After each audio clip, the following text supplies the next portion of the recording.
Bon dia, Lidó, Felip. 25 anys de món d'animació.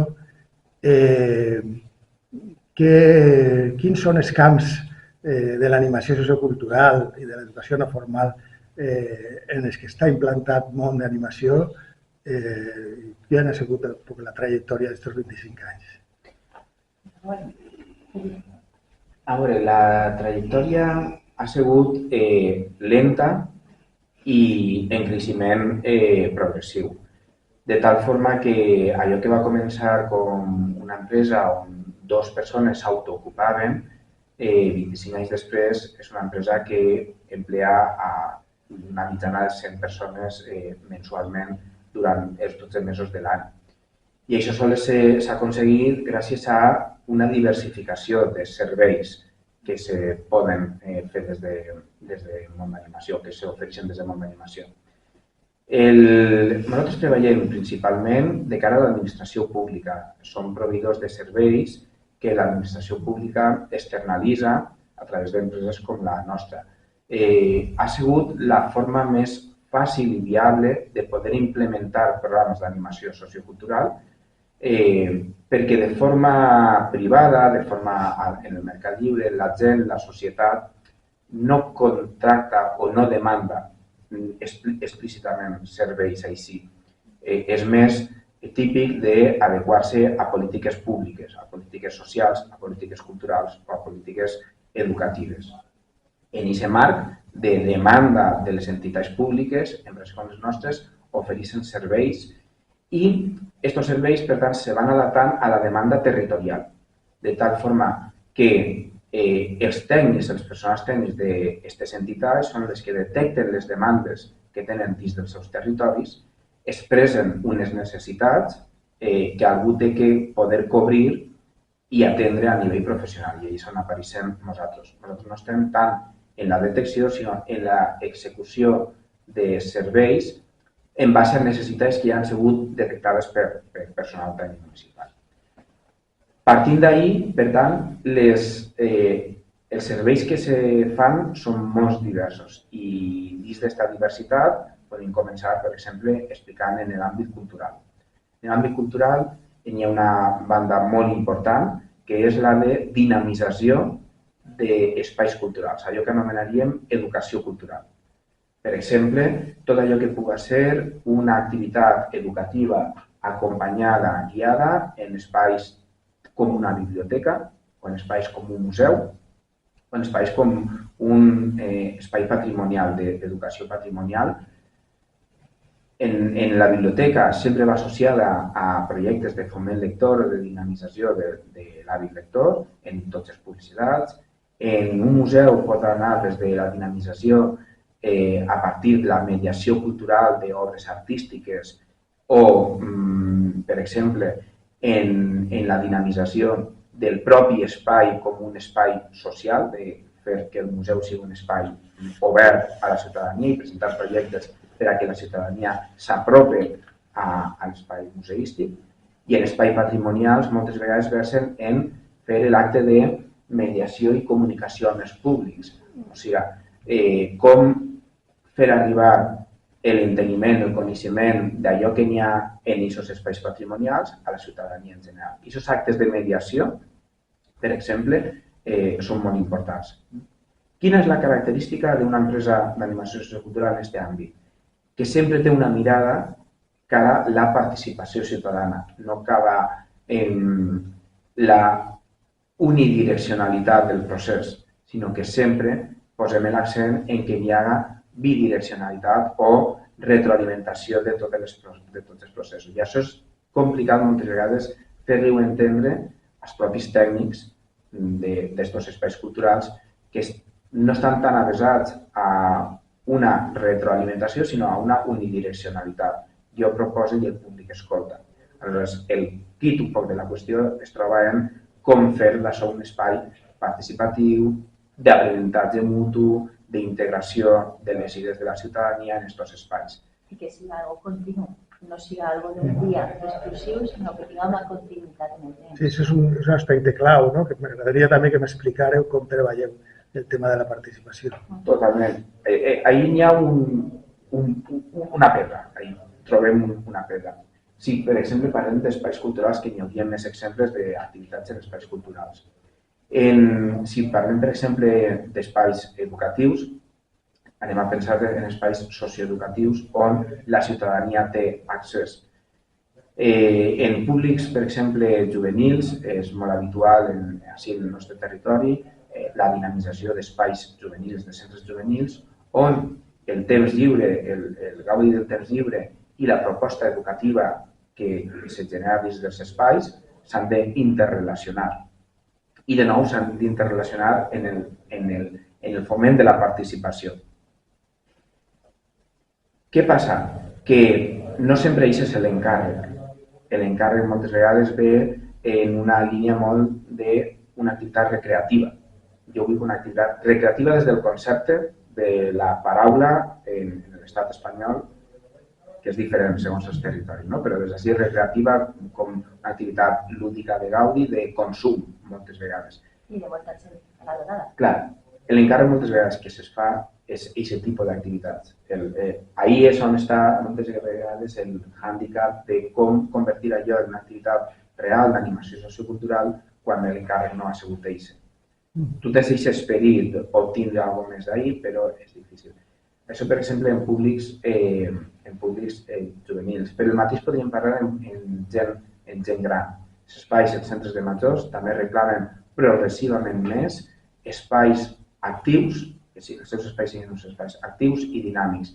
La societat gran avui en dia és una societat molt activa, molt dinàmica. I, per tant, els seus espais no són espais passius. I reclamen cada vegada més intervenció de professionals que els ajuden en els processos d'acompanyament. Ahir la participació moltes vegades està menys dirigida per part d'entitats com la nostra perquè és un públic que d'una forma natural és més participatiu. Té els coneixements, l'experiència, té una motxilla important de coneixements i és capaç d'autogestionar-se les seues pròpies activitats per les seues competències desenvolupades al llarg de la vida i, per tant, són els espais molt participatius que necessiten de poca mediació externa per a fomentar la participació. Més bé al contrari, són espais on proposes el que proposes, normalment és benvingut, és assistit, és aplaudit, és avaluat, és retroalimentat, és millorat per als propis usuaris. Són espais superdinàmics. I ahir hi ha un espai superimportant de treball en aquesta dinamització social. Hi ha una tercera pota, que són tots els fenòmens d'universitats populars o escoles de persones d'adults, on hi ha un gran camp de treball a partir de propostes formatives conduïdes d'una forma no formal, però que tenen un objectiu educatiu, social i de salut importantíssim. Tindre cursos permanents que ocupen a la població des d'octubre fins al mes de maig, més o menys, perquè se fan coincidir en el curs educatiu, en el curs lectiu escolar, tenen normalment la mateixa durada, des del mes d'octubre fins al mateix de maig. Tindre un punt de trobada social per a fer un curs d'algo que se convertís en una passió conjunta nova, que descobrís la persona, que compartís amb altres persones, és un espai de socialització, és un espai on la gent fa noves amistats, noves relacions, acaba l'activitat, se'n va a fer un cafenet, la xerradeta, estructura la setmana, i això té un punt superimportant de dinamització per a certes edats. No van tan centrades aquestes activitats formatives ni en universitats populars ni en escoles de persones adultes a l'obtenció d'unes competències per a un ús en entorns professionals.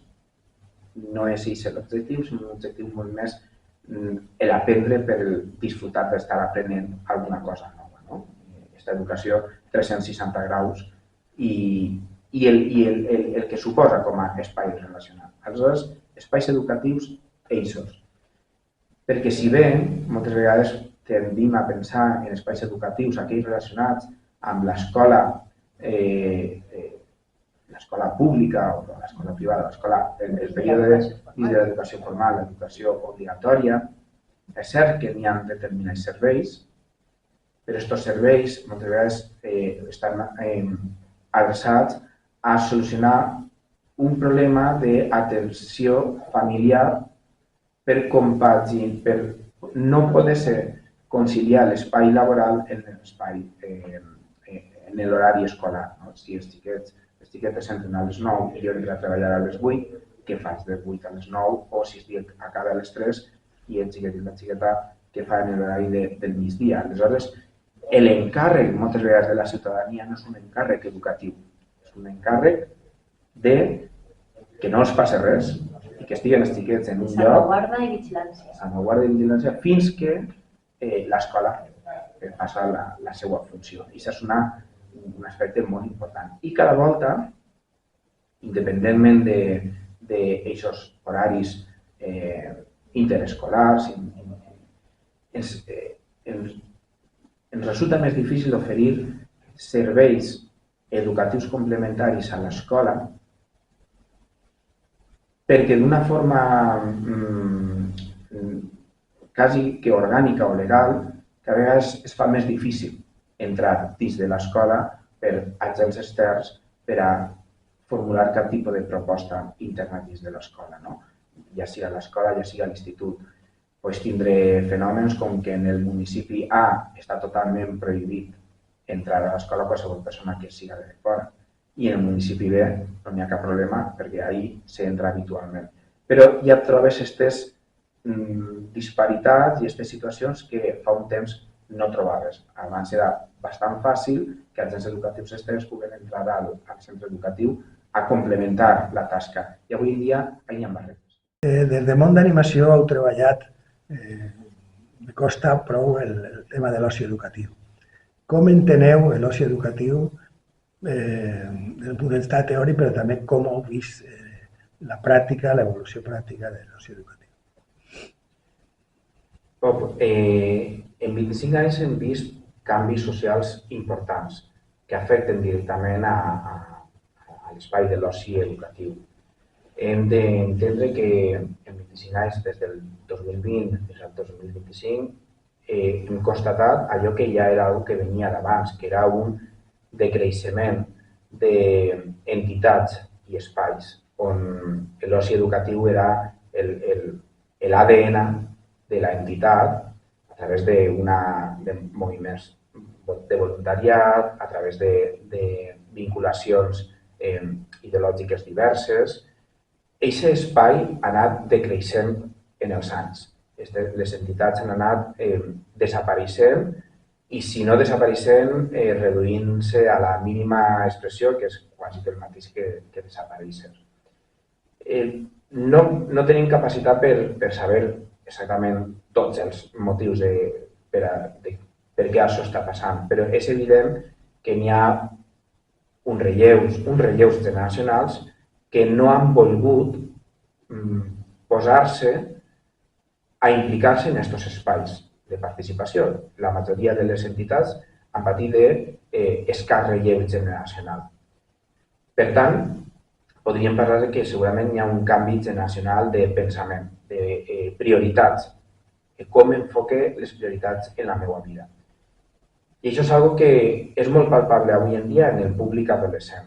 Les prioritats avui en dia les marquen les xarxes socials i els dogmes entre iguals. Allò que se diu en una xarxa social és veritat i és veritat si ho diu una persona igual a mi. I per tant es polaritzen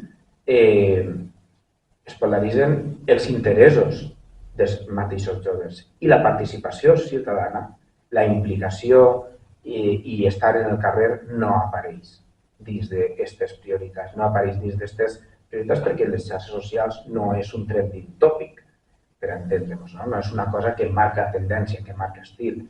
Se marquen altres línies de pensament, altres línies de comportament juvenil, però no. No està l'espai de la participació i de l'ajuda mútua. Això no vol dir que quan hi ha una necessitat puntual, algo que impacta socialment, el jove no estigui ahí. Això no és cert. El jove està ahí perquè som persones que tenim consciència de la nostra situació i tenim empatia sobre el pròxim. sobre les altres persones, però desapareixen fenòmens socials que agrupen, que relacionen i que generen projectes comuns en l'espai físic de la relació d'estar al voltant d'una taula, estar al voltant d'un banc o estar asseguts en un espai comú per generar idees i propostes d'acció. Aleshores, molts dels serveis que avui en dia podem trobar vinculats a l'oci educatiu no sorgeixen espontàniament de col·lectius, sinó que venen dirigits per entitats terceres que normalment són l'administració pública o l'empresa privada. I per tant, igual és una proposta que es vestís amb la bandera de l'oci educatiu, però li falta allò més essencial, que és una part singular del seu ADN, que és la participació. I acaben generant-se en activitats de consum. Són activitats de consum. Moltes vegades allò que es pot arribar a proposar des d'un centre juvenil deriva en una activitat de consum, per molt que hi hagi intents de participació, estructures i metodologies de participació, costa molt engegar aquests projectes i costa molt engegar-los en un període llarg de temps, que mantinguen la seva estructura, que per tant generen un impacte real en la ciutadania. Moltes vegades esdevenen accions massa puntuals que per tant, per el seu caràcter efímer, no tenen l'impacte desitjat al futur. Hi ha un altre fenomen totalment diferent quan arriba l'estiu.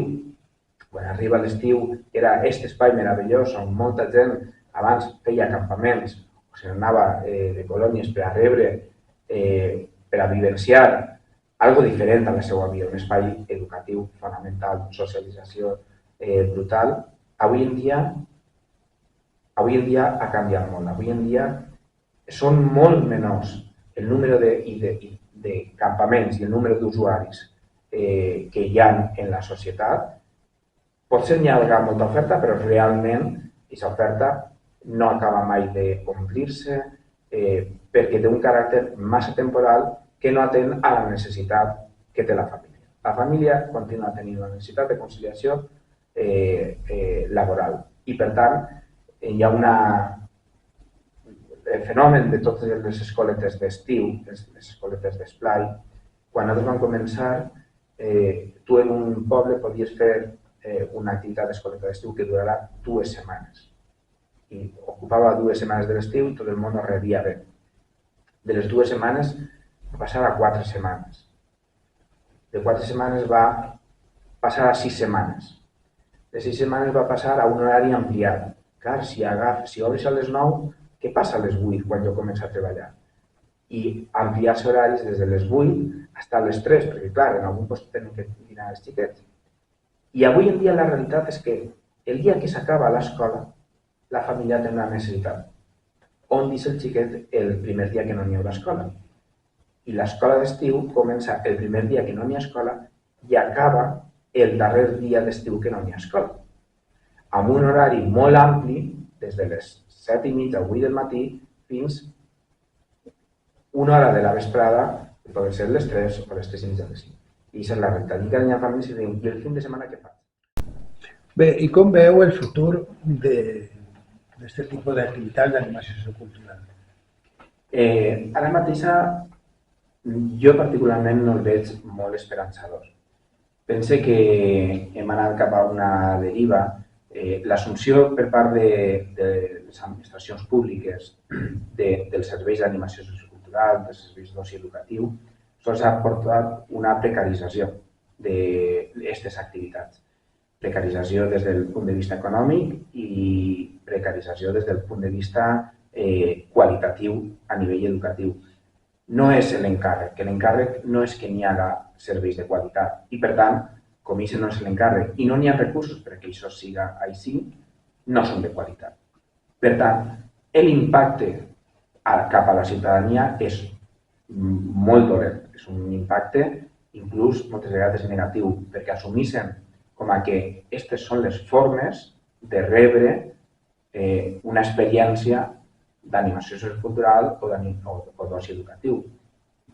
que estan totalment desprovistes de qualsevol element identitari, real, o si tenen algun element identitari és molt aïllat i no formen part d'un procés sencer i complet d'experiència socioeducativa. Per tant, ara mateix ho veiem mal, perquè a més això genera un col·lectiu professional poc format i poc capacitat per dur experiències de qualitat. Aleshores, és un peix que es menja la cua, no hi ha serveis de qualitat, la gent no té experiències de qualitat, quan arriba a la seva etapa jove no té formacions de qualitat tampoc i no té capacitat crítica o coneixement o experiència o bagatge suficient per a poder comparar i reflexionar què és el que tindria que haver rebut i allò que és el que s'espera de mi en aquest camp. Per tant, ara mateix, l'expectativa qualitativa per mi és dolenta.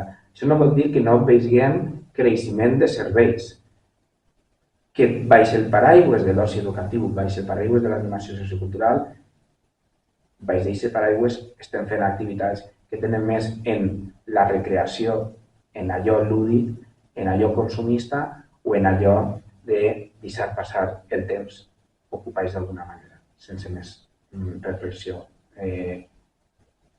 de fons darrere. Sí, Lidón, te preguntaria... Jo volia fer un incís només, perquè he estat molt callada tota l'entrevista i perquè sí que estic d'acord en tot el que ha dit Felip, però potser en aquest últim punt no acabe d'acabar de quadrar-me tot perquè des dels 25 anys que portem l'empresa hem vist molts cicles i hem passat una crisi econòmica molt forta, hem passat una pandèmia i encara podem dir que estem ahí, no? I és veritat que ara una miqueta el panorama pot ser desolador en aquest pla de personal, d'hospitalitat, però jo penso que és un cicle més i se pot donar la volta i el futur no el veig tan desesperançador com ell el veu. Però sí que voldria dir que no acabarà l'entrevista així, de que un altre món és possible. Sempre això és una miqueta el lema de món des del principi, de món d'animació. Un altre món perquè d'alguna forma l'animació cultural forma part de les pràctiques d'alguna manera transformadores de la societat, com pot ser l'educació, com pot ser la participació, l'autogestió. Així és. Possiblement sí que estiguem en crisi, però no sé si el futur de la nostra societat passa per transformar o simplement adaptar-se a la realitat. No sé. En tot cas, moltes gràcies per haver estat nosaltres en la revista i moltes felicitats per aquests 25 anys de món d'animació al servei del món socioeducatiu. Gràcies a tu. Moltíssimes gràcies a Quadres d'Animació i a tot aquest ecosistema que des de luego ens ha acollit i estem superagraïts. Moltíssimes gràcies a vosaltres.